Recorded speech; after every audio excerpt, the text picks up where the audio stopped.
الرحیم الحمد للہ رب العالمین والعاقبۃ للمتقین والصلاۃ والسلام علی رسولہ الکریم اما بعد۔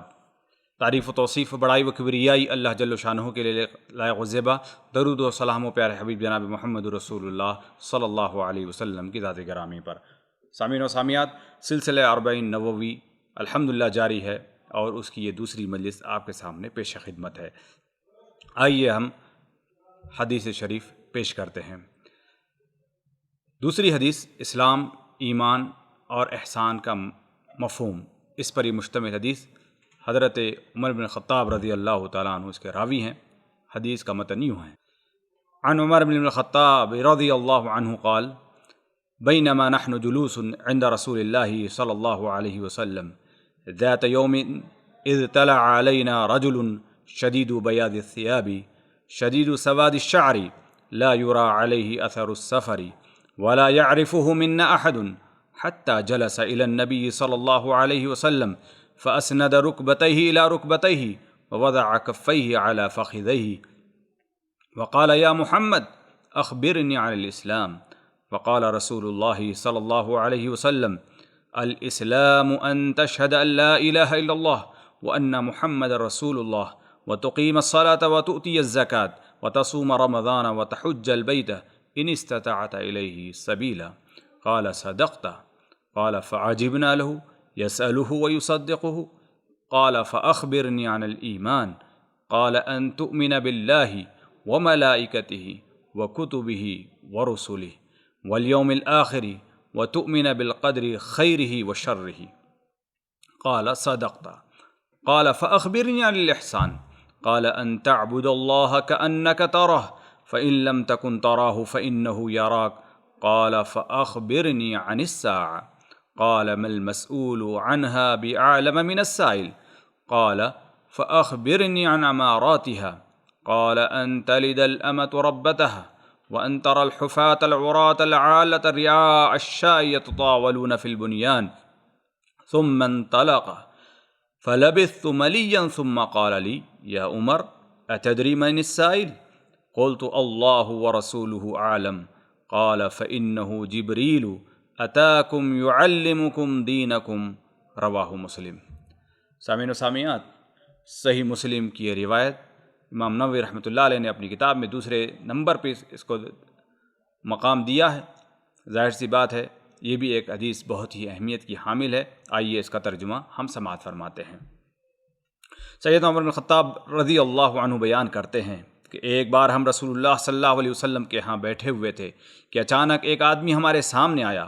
انتہائی سفید کپڑے اور بال بڑے ہی سیاہ تھے، اس پر سفر کے علامات بھی نہ تھیں اور نہ ہی ہم میں سے کوئی اسے پہچانتا تھا، حتیٰ کہ وہ نبی صلی اللہ علیہ وسلم کے پاس بیٹھ گیا اور اپنے گھٹنے آپ کے گھٹنوں کے ساتھ ملا لیے اور اپنی ہتھیلیاں آپ صلی اللہ علیہ وسلم کے گھٹنوں پر یا اپنے گھٹنوں پر رکھ لیں اور کہنے لگا، اے محمد صلی اللہ علیہ وسلم، مجھے اسلام کے متعلق فرمائیے۔ تو رسول اللہ صلی اللہ علیہ وسلم نے فرمایا کہ تو اس بات کی شہادت گواہی دے کہ اللہ کے علاوہ اور کوئی عبادت کے لائق نہیں اور محمد صلی اللہ علیہ وسلم اللہ تعالیٰ کے رسول ہیں۔ نماز قائم کر، زکوٰۃ دے، رمضان کے روزے رکھ اور اگر بیت اللہ تک پہنچنے کی استطاعت ہو تو اس کا حج کر۔ اس نے کہا، آپ نے سچ فرمایا۔ عمر رضی اللہ تعالیٰ عنہ کہتے ہیں کہ ہمیں بڑا تعجب ہوا کہ خود ہی سوال کرتا ہے اور پھر اس کی تصدیق بھی کرتا ہے۔ پھر اس نے کہا، مجھے ایمان کے متعلق بتائیے۔ آپ صلی اللہ علیہ وسلم نے فرمایا، ایمان یہ ہے کہ تو اپنے دل کی گہرائی سے اللہ کو مانے، اس کے فرشتوں کی، اس کے کتابوں کی اور رسولوں کو مانے، آخرت کے دن اور تقدیر کے بھلے برے ہونے پر یقین رکھے۔ اس نے کہا، آپ نے سچ فرمایا۔ اس نے کہا، مجھے احسان کے متعلق فرمائیے۔ تو آپ صلی اللہ علیہ وسلم نے فرمایا، تو اللہ کی عبادت اس طرح کر گویا کہ تو اسے دیکھ رہا ہے، اگر یہ کیفیت نہ ہو سکے تو یہ ہو کہ وہ تجھے دیکھ رہا ہے۔ اس نے کہا، آپ نے سچ فرمایا۔ اس نے کہا، مجھے قیامت کے متعلق فرمائیے۔ آپ صلی اللہ علیہ وسلم نے فرمایا، مسئول جس سے تم پوچھ رہے ہو اس کے متعلق خود سائل پوچھنے والے سے کچھ زیادہ نہیں جانتا۔ تو اس نے کہا مجھے اس کی علامات یعنی علامات بیان فرمائیں۔ آپ صلی اللہ علیہ وسلم نے فرمایا کہ تو دیکھے گا کہ لونڈی اپنی مالکہ کو جنم دے گی، اور تو دیکھے گا کہ پاؤں سے ننگے جسم سے ننگے تنگ دست بکریوں کے چرواہے اونچی اونچی عمارات بنانے لگیں گے۔ پھر وہ چلا گیا اور میں کچھ وقت ٹھہرا تو رسول اللہ صلی اللہ علیہ وسلم نے مجھ سے فرمایا اے عمر، جانتے ہو یہ سائل کون تھا؟ میں نے عرض کیا اللہ اور اس کے رسول صلی اللہ علیہ وسلم ہی بہتر جانتے ہیں۔ فرمایا یہ جبرائیل علیہ السلام تھے جو تمہیں تمہارا دین سکھانے آئے تھے۔ سامعین و سامعات، یہ حدیث کا سلیس ترجمہ تھا اردو میں۔ اب آئیے اس کے کچھ فوائد ہم مختصر چند منٹوں میں سننے کی سعادت حاصل کرتے ہیں۔ یہ حدیث حدیث جبرائیل کے نام سے جانی جاتی ہے اور اس حدیث کو ام السنہ کہا جاتا ہے۔ جیسے کہ اس سے پہلے والی حدیث بھی ایک دین کی بنیادی باتیں جس میں رکھی گئی تھی، اسی طریقے سے اس کے اندر بھی دین کی بنیادی باتیں رکھی گئی ہیں، لہذا اس کو ام السنہ، جیسے سورہ الفاتحہ کو یعنی قرآن کے لیے ام القرآن کہا گیا، احادیث کے لیے اس کو ام السنہ کا درجہ دیا گیا۔ فوائد پہ سرسری نظر ڈالتے ہیں۔ دیکھیے پہلا فائدہ نحن جلوسن سے علماء کرام نکالتے ہیں کہ اس سے معلوم ہوتا ہے کہ دینی مجالس میں بیٹھنا چاہیے۔ صحابہ کرام رضوان اللہ علیہم اجمعین کا بھی معمول ہوا کرتا تھا کہ وہ بھی دینی مجلس میں بیٹھا کیا کرتے تھے۔ دوسرا فائدہ یہ معلوم ہوتا ہے کہ بیاض الثیاب سے اس لفظ سے معلوم ہوتا ہے کہ سفید کپڑے کی کچھ اپنی اہمیت ہے، اور اس سے یہ فائدہ بھی معلوم ہوتا ہے کہ اگر کسی دینی مجلس میں اگر ہم جائیں تو ہمیں صاف ستھرا ہو کر جانا چاہیے، نہ کہ میلے کچے کپڑے اور گندے حالات میں ہمیں پہنچنا چاہیے۔ فائدہ نمبر 3، فَأَسْنَدَ رُكْبَتَيْهِ، اس سے علماء کرام یہ بات اخذ کرتے ہیں کہ پتہ چلتا ہے کہ استاد کے سامنے کس طریقے سے باادب ہو کر بیٹھنا چاہیے، استاد کے ادب، اس کا احترام کیسے کرنا چاہیے، وہ اس لفظ سے علماء کرام نکالتے ہیں۔ اور چوتھا فائدہ، ارکان اسلام اس کے اندر بتائے گئے ہیں، اور پانچواں فائدہ ارکان ایمان اس سے بتائے گئے ہیں۔ انشاءاللہ ارکان اسلام اور ایمان کے بارے میں آگے حدیثیں آئیں گی، اس پر تفصیل سے انشاءاللہ ہم بات کرتے ہیں۔ چھٹا فائدہ، احسان بتایا گیا کہ احسان کا مطلب کیا ہے، یعنی تم اللہ رب العالمین کی عبادت ایسے کرو جیسے کہ تم اس کو دیکھ رہے ہو، اگر ایسے یہ محسوس نہیں کر سکتے تو ایسے کرو جیسے گویا کہ اللہ رب العالمین تم کو دیکھ رہا ہو۔ بہرحال بہت سارے علماء اکرام سے ہم نے تشریح سنی ہوگی، مختصر یہی کہ اگر ہم کسی جگہ پر کام کرتے ہوں،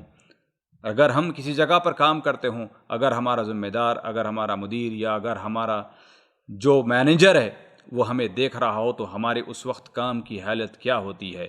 اگر وہ مینیجر ہمیں نہ دیکھ رہا ہو، ہمارا مالک اور ہمارا اونر نہ دیکھ رہا ہو تو اس وقت کیا ہوتی ہے۔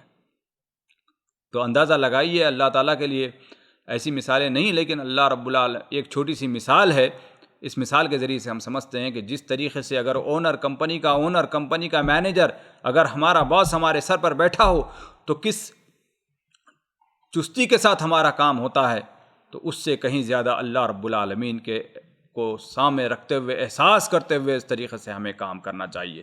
ساتواں فائدہ اس سے معلوم ہوا، مل مسئول عنہا بعالم، اس سے معلوم ہوتا ہے کہ اگر کسی کو کسی کے سوال کا جواب نہ پتہ ہو تو بلا ضروری کسی غلط جواب دینے کی کوشش نہ کریں۔ نبی کریم صلی اللہ علیہ وسلم کی ذات سے بڑھ کر دنیا میں اور کون سی ذات ہو سکتی ہے؟ جب آپ صلی اللہ علیہ وسلم کی زبان مبارک سے یہ جملہ نکلتا ہے کہ سائل سے زیادہ مسئول نہیں جانتا ہے، اس کا مطلب یہ ہوا کہ اگر ہمیں نہیں پتہ ہے تو ہمیں صاف طور پر بتا دینا چاہیے کہ ہمیں پتہ نہیں ہے۔ یہ کہنا اس کا مطلب یہ ہوا کہ کوئی عیب کی چیز نہیں ہے، ہم بھی اس چیز کو استعمال کر سکتے ہیں۔ اور اسی طریقے سے آٹھواں اور آخری فائدہ، نبی کریم صلی اللہ علیہ وسلم کے جملے سے یہ معلوم ہوتا ہے، لِيُعَلِّمُكُمْ دِينَكُمْ، اس جملے سے علماء کرام یہ نقطہ اخذ کرتے ہیں کہ اگر کوئی کسی شخص کو کوئی چیز معلوم ہو لیکن پھر بھی کسی دوسروں کو سکھانے کے لیے اگر کوئی سوال کرتا ہو تو یہ امر بھی، یہ چیز بھی جائز ہے۔ جیسے کہ حضرت جبرائیل کریم صلی اللہ علیہ وسلم، حضرت جبرائیل علیہ السلام، یہاں پر ہمیں معلوم ہونا چاہیے کہ حضرت جبرائیل کو یہ ساری چیزیں الحمدللہ معلوم تھیں، لیکن صحابہ کرام رضوان اللہ علیہم اجمعین کو سکھانے کی غرض سے حضرت جبرائیل نے یہ سارے سوالات فرمائے۔ تو یہاں سے پتہ چلتا ہے کہ کسی کو سکھانے کی خاطر اگر کچھ کرنا چاہیں، اگر کچھ سوال کرنا چاہیں تو اس کی اجازت شریعت دیتی ہے۔ تو بہرحال یہ حدیث، اس کا ترجمہ اور 8 مختصر فوائد ہم نے یہاں پر ذکر کیے، امید کہ خود بھی سنیں گے اور دوسروں کو سننے کا موقع عنایت فرمائیں گے، اور جہاں تک ہو سکے اس ترویج کو، اس تبلیغ کو آگے بڑھانے کی کوشش کریں گے۔ اللہ رب العالمین سے دعا ہے کہ اللہ رب العالمین ہمیں سننے کے ساتھ عمل کی توفیق عطا فرمائے۔ سبحان ربک رب العزۃ عما یصفون وسلام علی المرسلین والحمد للہ رب العالمین۔